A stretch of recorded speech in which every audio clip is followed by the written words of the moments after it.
You're here. You're in a Kings uniform, getting to know your new teammates. What's it like? Man, it's fun. It's fun, man. I'm excited. Looking forward to it. Being around guys. It's always fun. It's like the older you get, the more you appreciate just being around. Being able to still play at a high level. To me, that means more than anything. So being in this situation, I'm definitely looking forward to it. You feel the energy around the city at all? Yeah, man. It's kind of overwhelming. I can't wait to get home today, kind of like get rest because I'm just looking forward to starting camp tomorrow.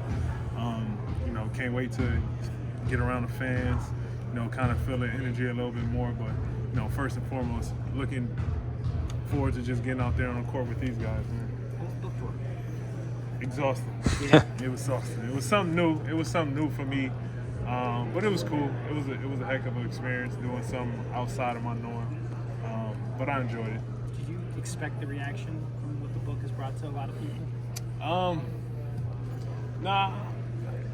It's crazy because doing it, I was nervous. Like I was more so nervous and not knowing what to expect. I never would have thought I would have did a book ever in my life. So to do that, it was something new.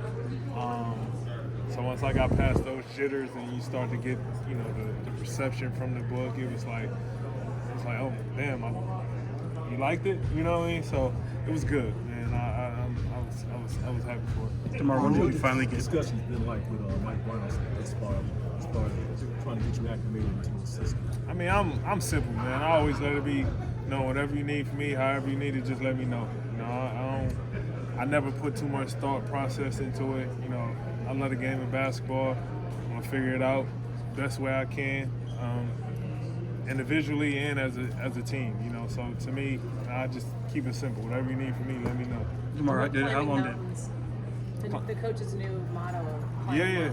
The speaker we had yesterday was incredible. I wouldn't climb a mountain, but that's why we have metaphors and all that where we could use.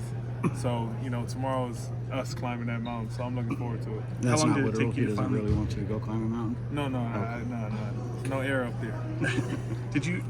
When did you finally get maybe settled into Sacramento after this busy summer? I haven't yet. Right. Yeah, I'm used this week to get settled too. Kind of just being here, don't have to worry about nothing but basketball and getting situated now. So over the next week or two, I'm gonna be doing those two things.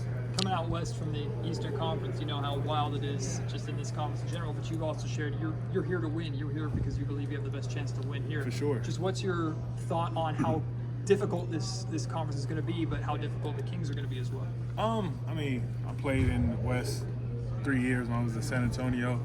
I mean, to me, you want that as a competitor. You want, you want to be placed in the toughest, competition. It brings the best out of you. I'm looking forward to that.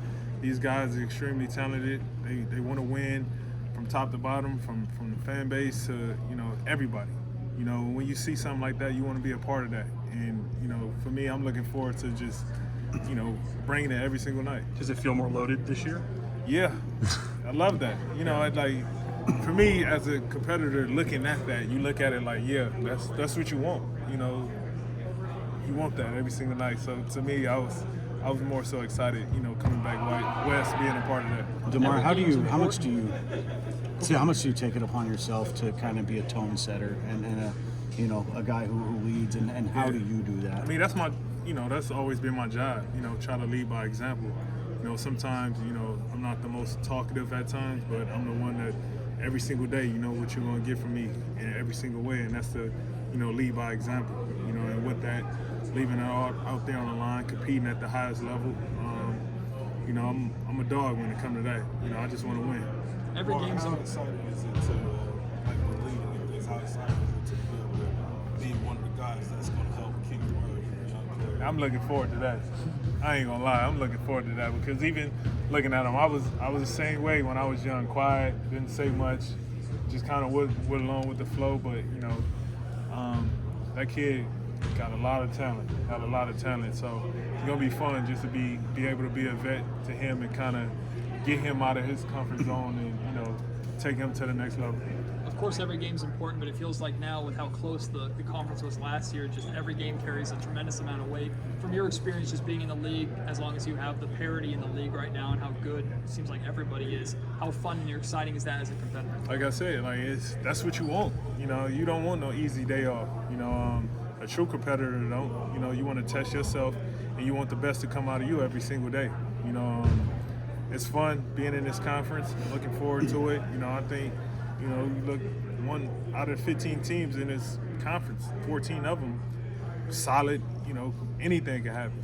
And with that, you can't take no nights off. You shouldn't want to, but being in this situation and make you look forward to not taking a night off. Did playing along Kobe and Vucevic give you maybe a little bit of a peek of what it would be like to play with Domas and Fox? I don't know. It was crazy. I just always been fortunate to play with a lot of talented guys, and I always look forward to whoever that next set of guys are. I look forward to just locking into them. Playing with Kobe and Vooch was fun and exciting, but I never thought the two was the same. Looking at De'Aaron and Sabonis, so it's like I never compared the two. With this being your fourth team, how much do you find there to be like an adjustment period going into a new group, and does it vary? I think the only thing that's an adjustment for me is getting acclimated in the house. When it's all said and done, it's like I've been around so long. Like Jay Triano was my first head coach. I don't need to meet him. He remember when I was a kid. Barbosa, that was my vet when I played in Toronto. Doug Christie, I done known since I was in high school. All these guys here, I competed against them probably.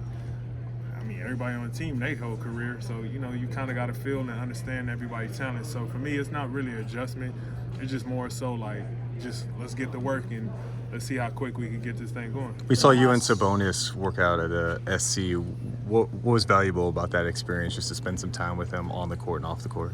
I think it was special off the court, the communication we had, being on the same page right away, talking about having the same feeling, understanding how we can help one another, but also helping other guys. What was missing from the previous year, what was needed, how we could fill this void. It was just crazy how quick we was problem solving things on the go. Obviously, working out on the court, that was the easy part. That was fun, but the communication, that came from it, was made me even more excited. Looking forward to tomorrow. What do you think this team is capable of offensively, and what where should your goals be? You've seen it over the last couple of years what this team was able to do. The level that they brought it at. Outside of injuries last year, it was a top team. Sky's the limits, and that was, like I said, that was one thing that was appealing for me to even want to come here. Is me knowing how incredible this team already was, how well coached they already were, and adding the guys that's coming in, man. As a competitor, you want to be a part of that. DeMar, we saw you and Juju working out earlier this offseason. How cool is it to see her early success, and what's your relationship like with her? Man, it's amazing. I definitely known of Juju when she was young. Just knowing a lot of people, her family members that's older around my age, always used to talk about her. So I always followed her since, 8th grade. So to see where she at now, it's incredible. My daughters love her. That's their favorite player. So, I'm excited just to see her evolution and her growth. I can't wait till she get to the WNBA and, keep their league moving in the right direction. Some people might look at this roster and say there's a lot of mouths to feed with how much talent there is, like it's a bad thing. But from your perspective of having so many guys around you, plus yourself, that can score the basketball, how versatile and exciting is that for this group? That's everything. When I hear people say things like that, it just shows me how much they don't know basketball. You've seen Boston just win it with all the talent that they have on their team. They made it work. You got to have talent in this league. It's no more just one guy could go out there and do it. Two guys could go out there and do it. You need a collective effort of guys that's able to go out there and compete on a nightly basis. And you just can't always just rely on two guys to be the savior of that. It's a team effort. And you look at this team and you have that talent from top to bottom, on the bench, starting, whatever it may be. So, you know, you need that. You need that now if you really want to win at a high level. Your durability has always been, praised. I'm just curious how you look at, playing alongside someone like Fox, who's this, race car, and they want to play fast. And at your age, how That's much cool. do you embrace that challenge? Man, I love it. Yeah, listen, one thing about me, I pride myself on playing every single night. You know, you can't play every night if you feel like you old. So.